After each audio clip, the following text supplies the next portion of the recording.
Today's video I want to talk on how to run a sub 50 10K. I'm actually in Europe right now. I'm in Spain, in Madrid. I'm finishing up my MBA at Purdue University. So I'm experiencing some of what Europe definitely has to offer. It's been years since I've been back here. I was actually stationed in Belgium back in 2005. So it's really great to be back in Europe and to experience what Spain has to offer. I've never been to Spain. I want to talk on how to break a sub 50-minute 10K, and I made some notes, so I want to also talk on the piece that a lot of times in the United States we focus on what mile pace we're running at on our intervals or during our long runs, and a lot of times I miss the fact that a lot of my subscribers and visitors to the channel are from Europe or other parts of the world that focus more on kilometers. So in terms of my notes, I want to definitely touch on that piece to make sure that I'm giving you guys the right information in regards to what types of paces you need to be hitting to break a 50-minute 10K. A lot of this is going to be based on 49-minute 10K effort. Is you need to be able to average 8 minutes and 2 seconds per mile for the 6.2 miles, or 4:59 per kilometer for the 10 kilometers. So one of the first tips I want to share with you is I am very adamant about heart rate monitor training. I've talked about this on other videos, and myself, I've utilized heart rate monitor training since 1995. So I've had numerous world-class athletes and some of the world's top distance running coaches who mentored me to start using heart rate monitor training, because it takes your mindset off of what kilometer splits you're hitting or what mile splits you're hitting, and you focus on the energy systems and training at at your heart rate, specific heart rates at specific intensities over a long period of time. So it kind of just takes your mindset off of what types of splits you're hitting, and you focus more on maintaining the heart rate you need to be hitting at specific paces. So in terms of breaking a sub 50 10K, you need to be hitting around 950 mile pace for your easy pace, which is anywhere from 130 beats a minute to 150 beats per minute, or 607 to about 610 per kilometer during your easy efforts. Moderate pace should be hitting around 846 mile pace, or around 527 per kilometer pace. And in terms of if you're running more moderately hard, not quite at tempo pace, but just kind of a nice even but moderately hard pace, you need to be hitting around 812 mile pace, or around 506 per K. So I cannot emphasize enough that it's really important to allow progression, allow your body to adapt to the training that you're putting it under to to run under a sub 50 10K. Your mile intervals on the track as you get fitter are going to become faster, but you need to be hitting your mile intervals if you're doing 6 by 1 mile on the track, or 10 1K repetitions. Your mile repetitions should be around 7 minutes and 9 seconds per mile, or 4 minutes and 27 seconds per K on the track. As you get fitter, you want to minimize the amount of rest that you're giving yourself early on in your training, and I've done this over the years as well, preparing for 10Ks and marathons.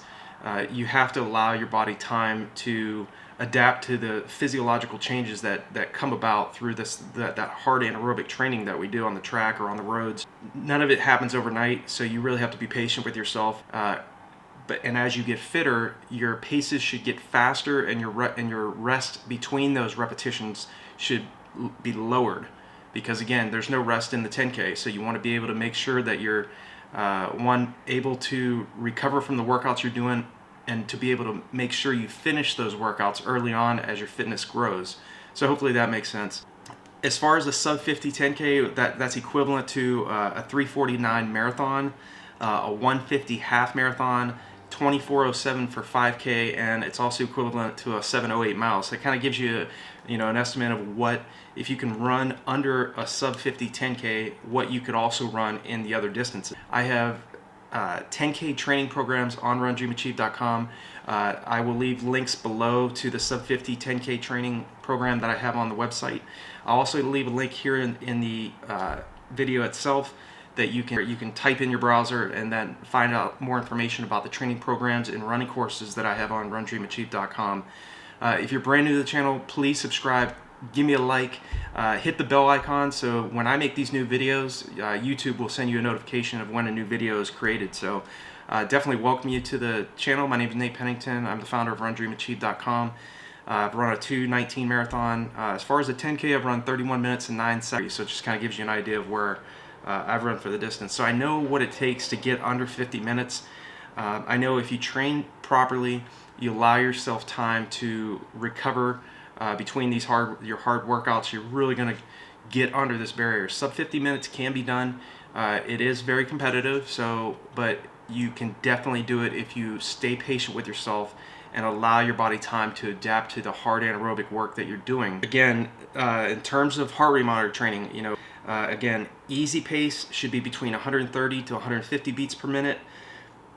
Moderate pace should be anywhere from 151 beats a minute to 160 beats per minute. Moderately hard should be anywhere from about 161 to between 160 and 165 beats per minute.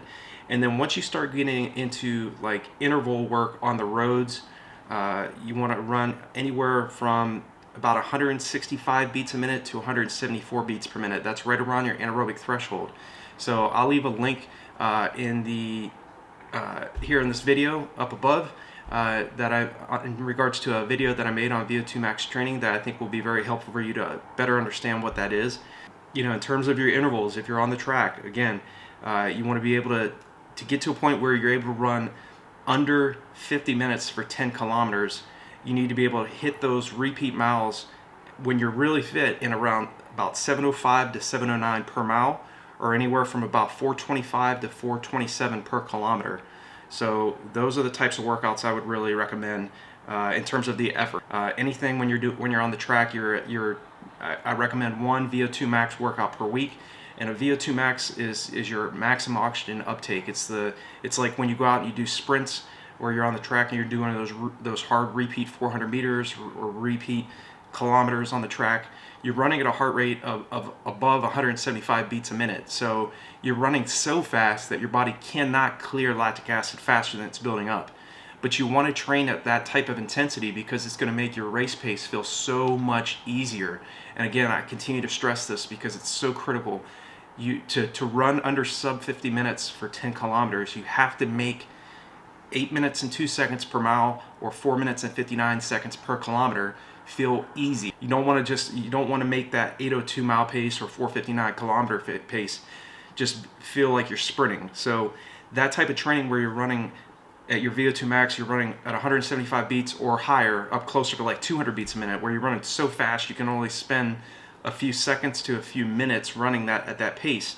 That type of training is where you want to train at. So the number 2 tip I want to share with you is you want to run longer tempo runs too. A big reason why a lot of athletes cannot break 50 minutes for 10K or have problems over all the distances is because a lot of times they're not running their tempo runs long enough. And even if you're training for like a 2 mile on the track all the way up to the marathon distance, if you can lengthen the amount of time you're spending at your anaerobic threshold. So your anaerobic threshold is around 165 to 174 beats a minute. It's the point where lactic acid starts to build up in your bloodstream. And the world's top distance running coaches, some of the world's best distance runners have gotten very, very good at training at their anaerobic threshold and extending the amount of time they're spending at that intensity, because we race at our anaerobic threshold, running between 164 to 160 or 174 beats per minute.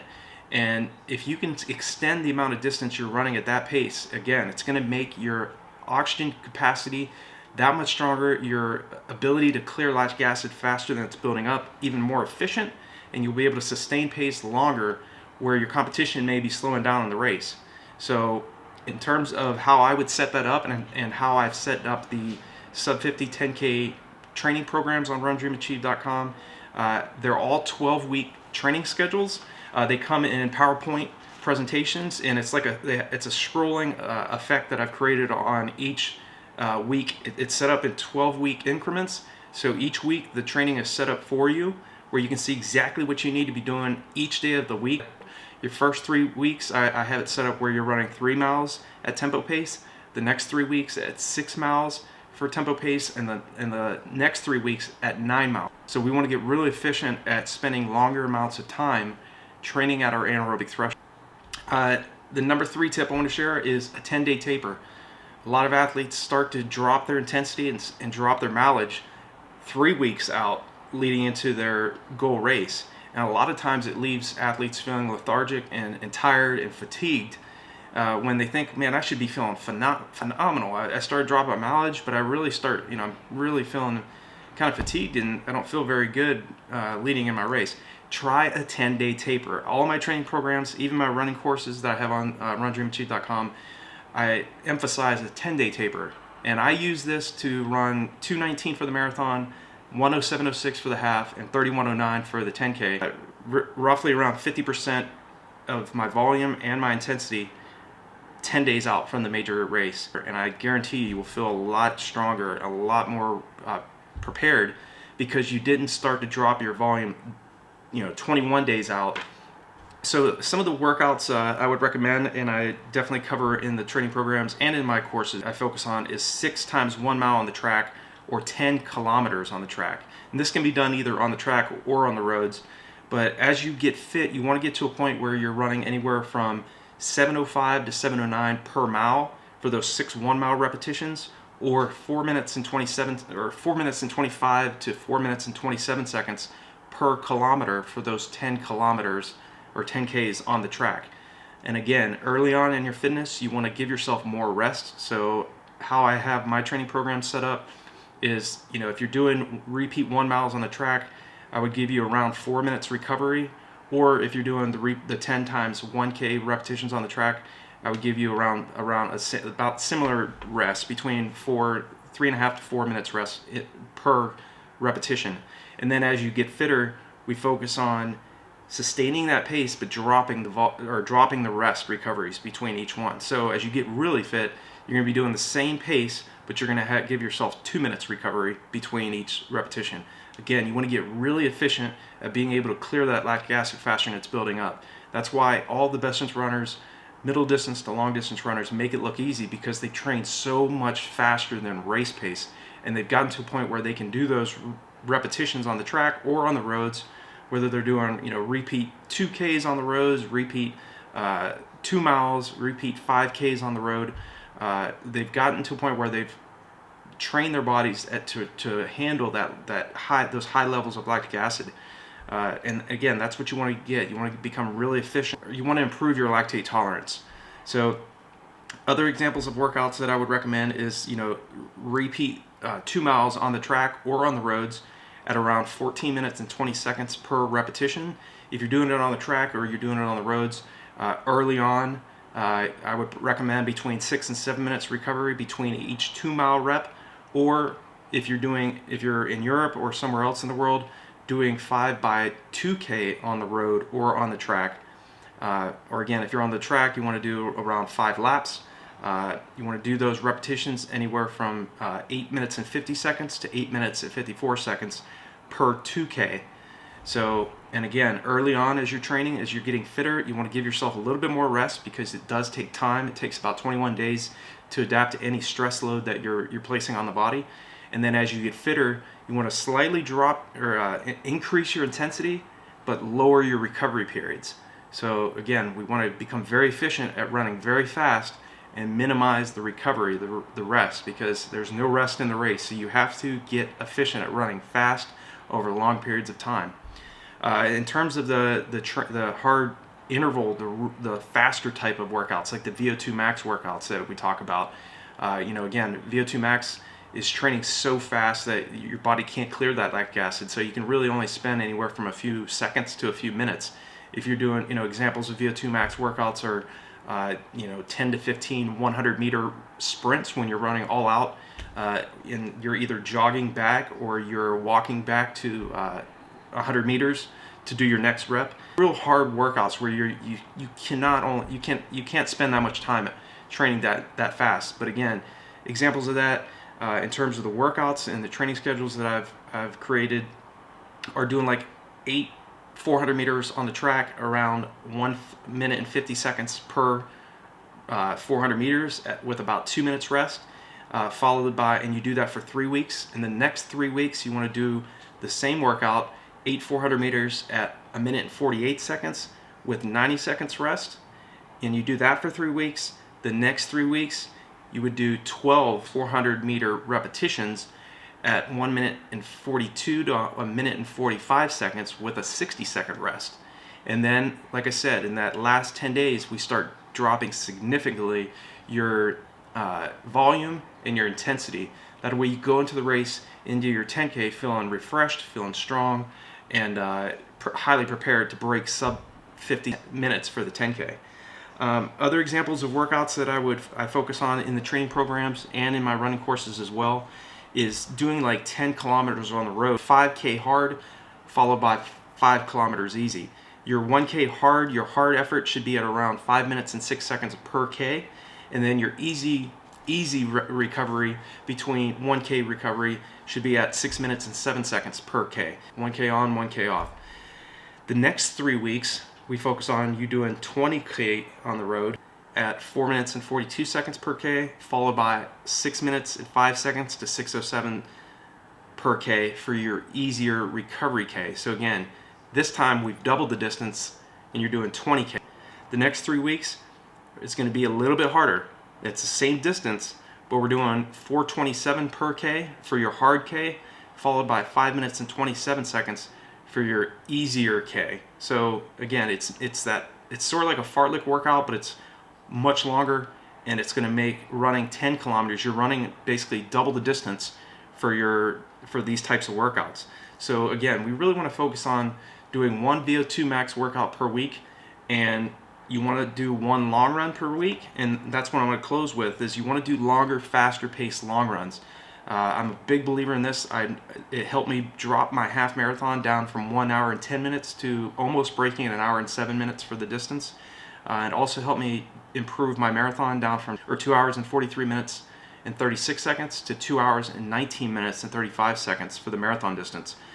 If you run every single week slow, it will definitely improve your endurance. It'll make you very efficient at burning fat, but it's very important that you don't spend every single weekend running slow. Run longer pace, vary up the paces of your long runs. Start running longer periods of time at around 160 beats per minute. If you're wearing a heart rate monitor, this comes out to around 85% of your maximum heart rate, depending on your age. And as you get fitter and you become more efficient at being able to clear lactic acid, your paces, your K paces, and your repeat and your per mile pace is going to increase. You're going to run much faster as you get fitter because your heart doesn't have to work as hard. So definitely vary up the pace of your long runs. Don't just make it every single weekend running slow. I always recommend in my training programs and just my philosophy in general, because a lot of the best distance runners, middle distance runners I've trained with over the years, and the coaches that taught me how to run faster over the 10K distance, continually preach faster paced long runs. So I really want you to get more efficient at running those long runs. One weekend at a harder pace, followed the next weekend very, very relaxed so you can recover. And that's really where it comes down to. You have all the benefits of your hard training is going to come down to what you're doing during the rest period. So allowing yourself time to recover from all these types of hard workouts at faster paces, what you do during your easy recovery days is going to be critical. So, you want to give yourself about 48 hours recovery between each hard, anaerobic, or VO2 max workout. So I hope this video has been helpful for you. I know you'll be able to break 50 minutes for 10K. If you have a specific comment or there's something I didn't cover in this video, leave me a comment below. Let me know what you think. And hope this video has been helpful, and I'll talk to you guys in the next video.